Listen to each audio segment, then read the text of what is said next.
โอ้โหร้องดมรีយើងអើយថ្ងៃនេះមកជួបជុំសប្បាយទាំងអស់គ្នាមានពូម៉ៅជាងម៉ូតូចិត្តល្អជួយគេរាល់គ្នា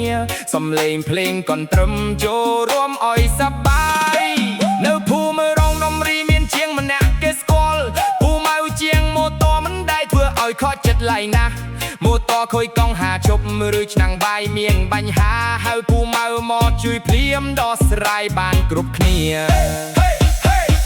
ពូម៉ៅចិត្តស្មោះល្អណាស់អ្នកភូមិរងដុំរីស្រឡាញ់គាត់គ្រប់ផ្ទះញាតិឡើងជួបជុំសាច់លេងកុំឲ្យខ្វះគ្រៀងរំសប្បាយរួមសុខរួមទុក្ខគ្នាយោស្ដាប់មកបងអូនរត់ដុំរីស្រុកយើងមានមនុស្សល្អរស់នៅជុំមួយស្នេហ៍ពេញភ្លើពុំមកជាងជុំនីងដៃលឿនដូចខ្យល់បកចូលឲ្យបេះដូងមិនមែនតែរកលុយប៉ុណ្ណោះម៉ូតូកង់ហាត់នឹងបាយសំលេងចាប់តាមវិញស្នាមញញឹមអ្នកភូមិគឺជារងបានពេញចិត្តពូម៉ៅមែនតែនយើងរំ